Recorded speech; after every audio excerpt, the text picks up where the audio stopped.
Una nueva estequiometría, con comentarios de Albert Einstein.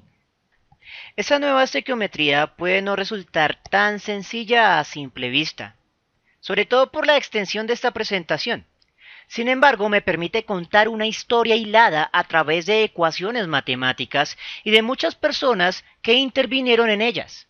Es decir, las fórmulas resultantes al final no son sólo una construcción abstracta de los fenómenos, sino que tienen una carga histórica del trabajo comunal de generaciones de prestigiosos científicos, y es una historia que me resulta difícil de hilar con las técnicas de los factores de conversión de la estequiometría clásica. La estequiometría marca una frontera.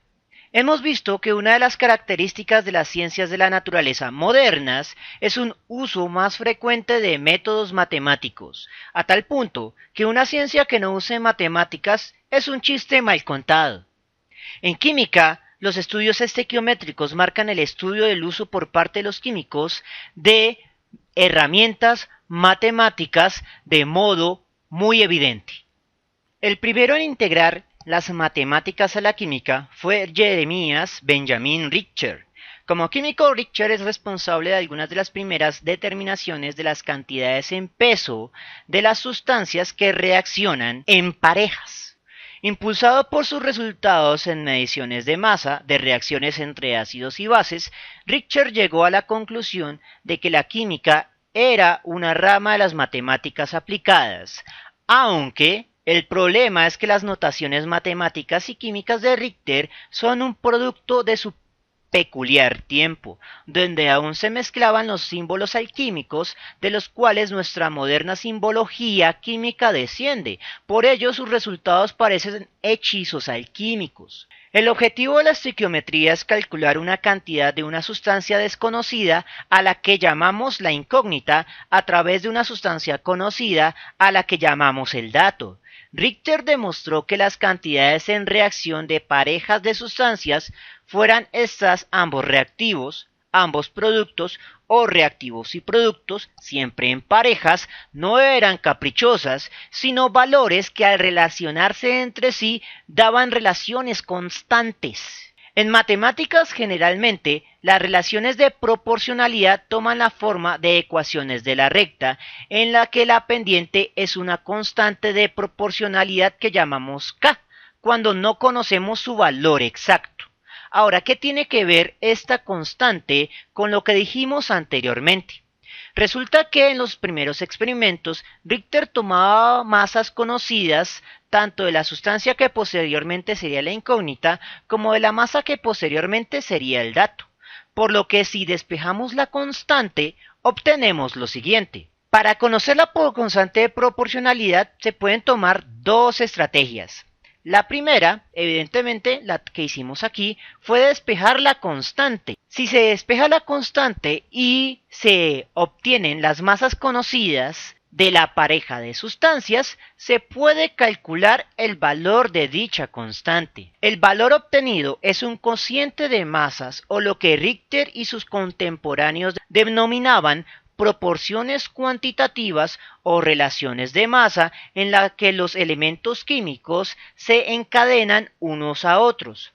Esto último era la definición de estequiometría para Richter. Tenga en cuenta que en este punto no se sabía nada de átomos o moléculas, por lo que la estequiometría, aunque su definición en palabra fuera contar átomos, se reducía a encontrar los valores de masa de parejas para obtener la constante de proporcionalidad.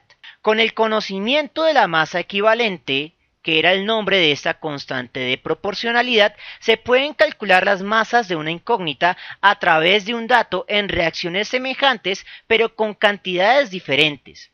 Esto implica que durante las primeras series de reacciones, las masas de ambas sustancias se conocen para obtener la constante de proporcionalidad, pero luego, cuando se realizan las reacciones en serio para obtener dinero, se aplica la fórmula en la cual la masa de la incógnita va a ser igual a la constante de proporcionalidad hallada anteriormente multiplicada por la masa del dato. Esto es útil para saber cuánto debo comprar de la sustancia dato y cuánto voy a obtener de la sustancia incógnita.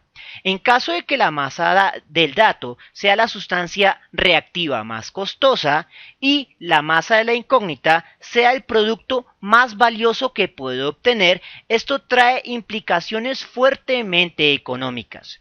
De hecho, el país que más aplicó esta nueva teoría fue Alemania, y su industria química se hizo absurdamente rica, catapultando a este país a ser una de las grandes potencias de finales del siglo XIX. Ahora el punto radicaba en encontrar un modo de calcular la constante de proporcionalidad entre la pareja de masas sin tener que hacer experimentos previos, pues habría tantas constantes como parejas de sustancias en todas las reacciones químicas, por lo que no es práctico depender de tablas, aunque sí que lo intentaron. Sin embargo, los valores eran demasiados y las tablas serían básicamente valores infinitos. La clave para poder inferir una constante de proporcionalidad en una reacción química se encontraba en la investigación con gases que estaban realizando Louis-Joseph Gay-Lussac y Alexander von Humboldt. Ellos determinaron que los volúmenes de gases estandarizados a presiones atmosféricas y temperaturas estandarizadas a la temperatura ambiente estaban relacionados con el modo en que se producía la reacción, específicamente la relación volumen y masa. Por ejemplo, para la síntesis de agua se requerían 2 volúmenes de hidrógeno y un volumen de oxígeno para sintetizar 2 volúmenes de agua sin que se produjeran sobrantes de los reactivos. El punto aquí radicaba era que sin importar el tamaño del volumen, es decir, si fuera un volumen muy grande como en metros cúbicos o un volumen muy pequeño como en mililitros, las relaciones siempre se mantenían. 2 metros cúbicos de gas de hidrógeno y 1 metro cúbico de oxígeno daban lugar a 2 metros cúbicos de vapor de agua. 2 mililitros de gas de hidrógeno y 1 mililitro de gas de oxígeno darían 2 mililitros de vapor de agua. Es decir, había un valor o coeficiente que se mantenía sin importar el tamaño del volumen, y a eso se lo denomina volumen de combinación. Sin importar los volúmenes y por ende las masas en reacción, la cantidad del volumen estándar en la reacción era siempre una constante y esos volúmenes aparecían en otras reacciones de gases diferentes a la síntesis del agua. Con los volúmenes de combinación, Amadeo Avogadro propone 2 cosas. La primera, que los gases deben estar constituidos por 2 átomos para que la hipótesis de los átomos concuerde con los volúmenes de combinación y la ley de la conservación de la materia.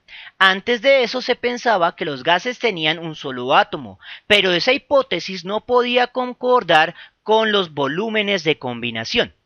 De aquí en adelante, cada vez que hablamos de hidrógeno gaseoso, estamos hablando de una sustancia compuesta siempre por moléculas de 2 átomos de hidrógeno y el oxígeno gaseoso por moléculas de 2 átomos de oxígeno. La segunda cosa que propuso Avogadro es que si la materia estaba constituida por átomos y moléculas y además estos explicaban la existencia de los volúmenes de combinación, entonces los volúmenes de combinación eran proporcionales a las cantidades de moléculas en el frasco en condiciones estandarizadas de presión y temperatura mediante una relación lineal, es decir, otra constante de proporcionalidad. En este caso, el volumen medido, por ejemplo, en un globo, sería igual a una constante de proporcionalidad desconocida multiplicada por la cantidad de moléculas del gas presentes en el globo. Si había más moléculas de gas en el globo, entonces el volumen del globo aumentaba. Básicamente es como cuando soplamos un globo para inflarlo. El problema radicaba en calcular la cantidad de partículas, es decir, calcular el valor de n de i, lo cual era imposible con la tecnología con la que contaban Avogadro y sus contemporáneos. Pero sí era posible determinar un volumen estándar asumiendo una masa estandarizada.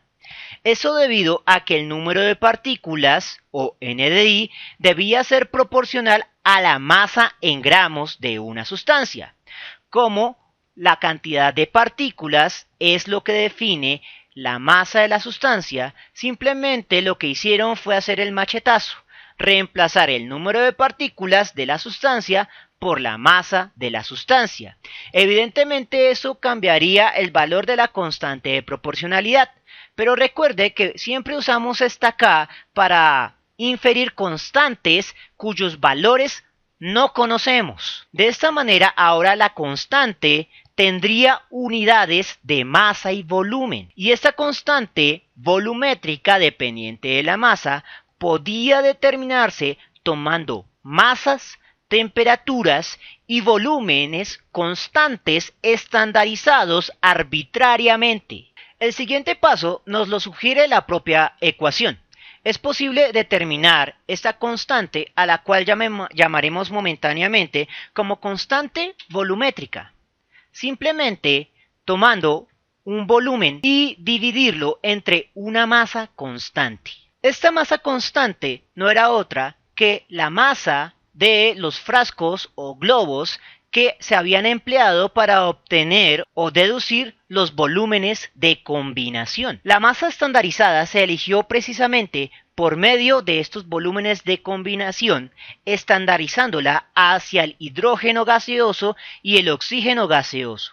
El hidrógeno gaseoso se asumió como 2 gramos para que de ese modo cada átomo de hidrógeno funcionara como el estándar de 1 gramo. Y el oxígeno gaseoso fue asumido como 32 gramos para que de ese modo cada átomo de oxígeno fuera estandarizado a 16 gramos.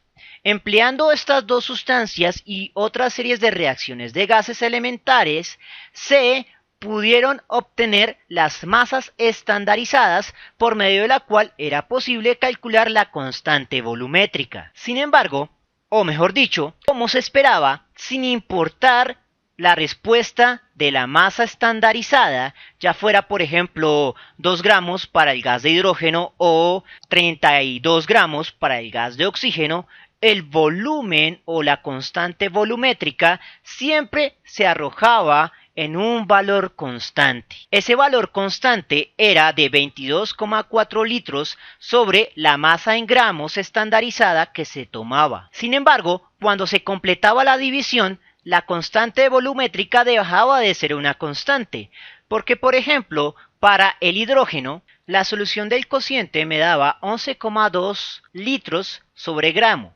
mientras que para el oxígeno el resultado era 1,4 litros sobre gramo. Al resolver entonces la división, la constante volumétrica dejaba de ser una constante, y eso implicaba que había un error.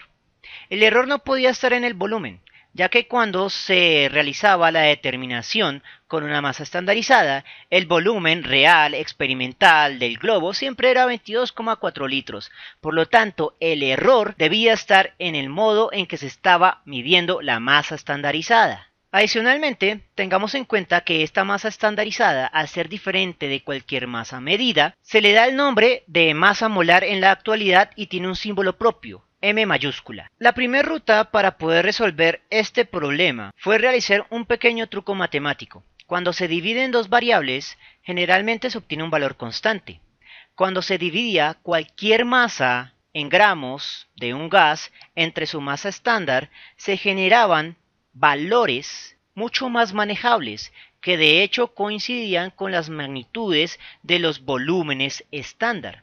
Por ejemplo, si se sabía que la masa estandarizada o masa molar de un gas del gas de hidrógeno era de 2 y que en la síntesis de agua se requerían 4 gramos de agua, si divido la masa medida 4 gramos entre la masa estándar 2 gramos, obtengo como resultado 2, y ese 2 es igual al volumen de combinación del gas de hidrógeno en dicha ecuación.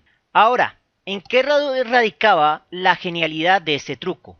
Si la masa medida fuera la misma que la masa estándar, entonces el valor se me reducía a la unidad, lo cual simplificaba mucho los valores de medición. Sin embargo, aún faltaba algo, y era la unidad. Wilhelm Ostwald le da un nuevo nombre al cociente de masa medida a masa estándar. Se lo llamó cantidad de sustancia, masa específica de sustancia o simplemente por sus unidades los moles, que significan un montón de algo. Actualmente a esta masa la representamos con el símbolo N minúscula cursiva, siendo esto originalmente un acto de mofa a la teoría atómica y un acto de comodidad matemático. De esta manera la constante de volumen se podía ajustar a 22,4 litros sobre una mol de sustancia, siempre y cuando la masa medida fuera igual a la masa estandarizada. Y adicionalmente, como los moles estaban relacionados con los volúmenes de combinación, podemos usar esos volúmenes de combinación para demostrar que ahora sí se mantiene la constante. Como sabemos que 2 gramos de gas de hidrógeno van a ser igual a una mol de dicho gas, porque esos 2 gramos son los que ocupan los 22,4 litros, entonces al reemplazar en la fórmula obtenemos lo siguiente. El cociente, en lugar de ser dividido entre la unidad gramos, va a ser dividido entre la unidad mol, en este caso un mol. Por lo que al resolver el cociente, ahora sí obtenemos la constante 22,4 litros sobre mol. Si se deseaba hacer el mismo procedimiento para el oxígeno, simplemente era determinar la masa estándar del oxígeno gaseoso, que es 32 gramos de oxígeno gaseoso, que equivalen a una mol de oxígeno gaseoso. El resultado seguía siendo el mismo. Como el cociente era ajustado a una mol, ahora la constante volumétrica sí era una constante real, 22,4 litros. De esta manera, con la introducción de la unidad mol, se ajustaron las unidades de cada una de las variables que tenemos en la actualidad.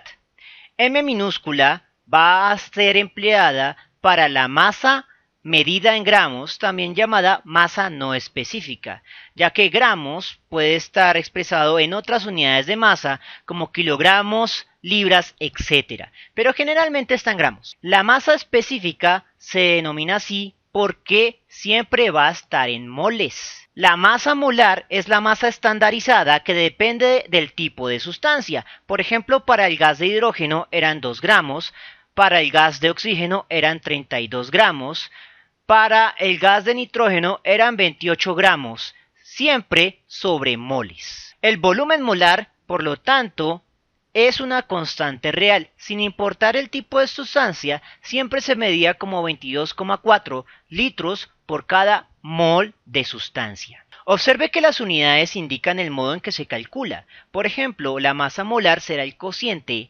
entre la masa en gramos y la masa en moles, expresada del siguiente modo.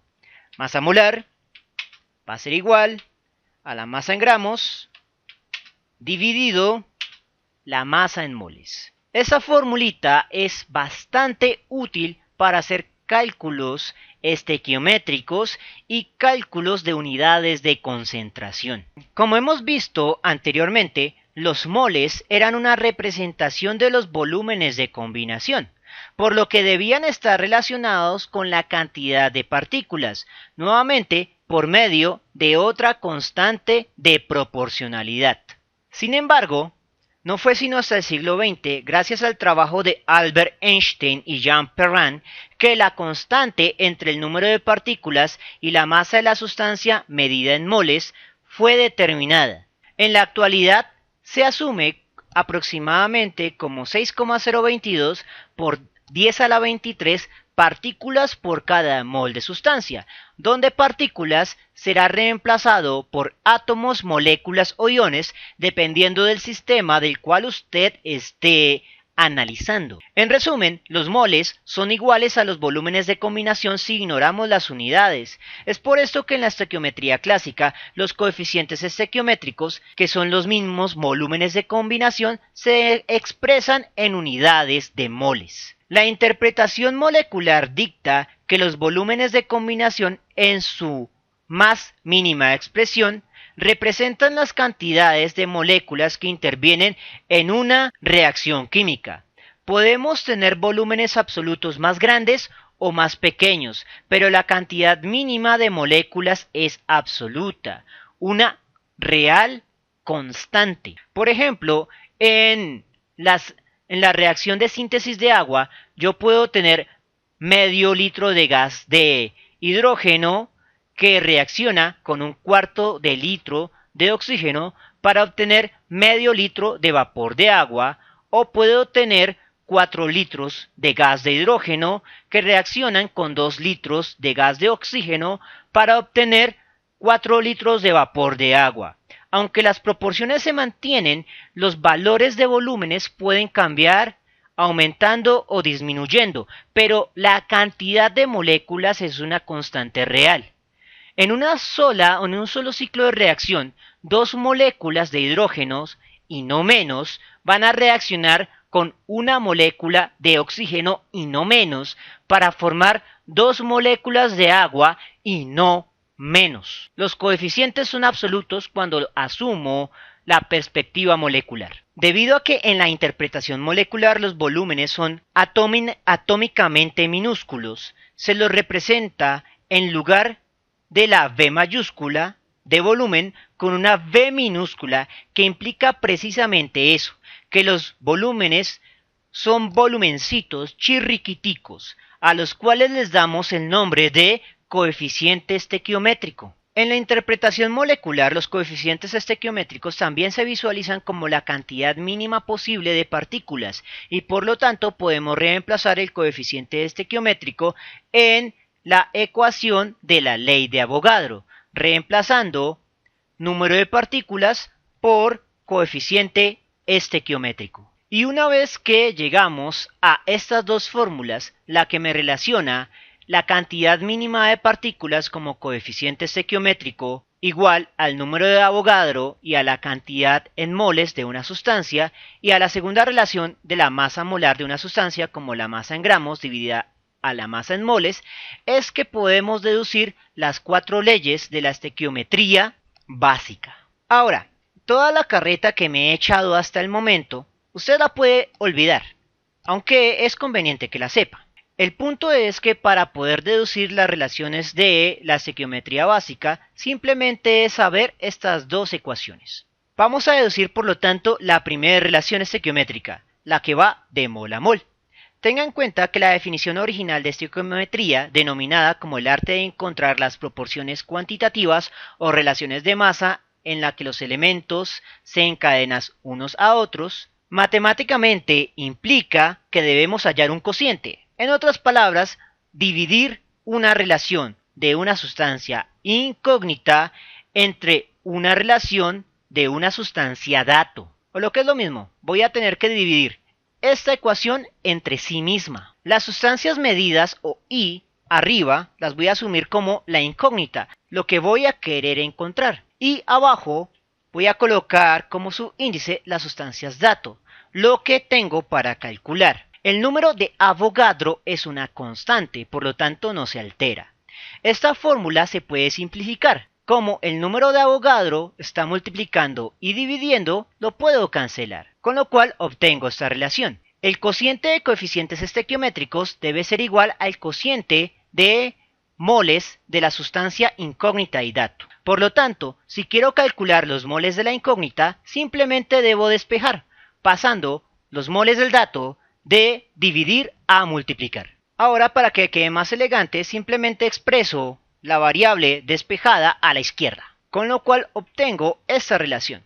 Observe que aquí la masa de la incógnita va a estar en moles y va a depender del coeficiente estequiométrico de las dos sustancias, que lo obtengo de la ecuación químicamente balanceada multiplicado por los moles del dato. Esta es la primera ecuación. En la segunda, la deducción de la relación gramo a mol. Una vez que tengo clara la relación de mol a mol a través del cociente de coeficientes, podemos transformar las masas en moles en masas en gramos y sus correspondientes masas molares. En este caso, voy a decir que la relación de gramo a mol me implica que la masa del dato está dada en gramos. Como en esta fórmula tengo es la masa en moles, tengo que convertir de masa en moles del dato a masa en gramos del dato. Siempre que tengo que convertir de moles a gramos, de gramos a moles, debe intervenir la expresión de la masa molar.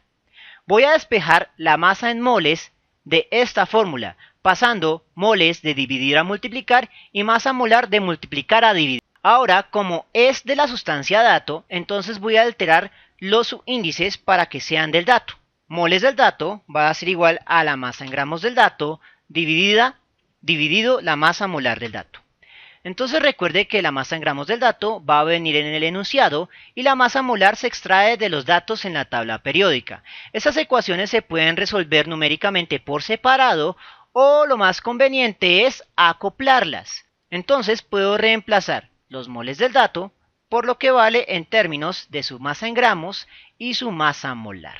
Solo para que quede más elegante a la hora de reemplazar, lo que voy a hacer es colocar esta masa en gramos una posición a la derecha y así va a quedar mucho más fácil de reemplazar en ejercicios de tipo numérico. Para la relación de moles a gramos el procedimiento es muy semejante, pero en este caso el que debo transformar a gramos es la masa de la incógnita. El procedimiento es el mismo. Tomo la fórmula de la masa molar, despejo moles.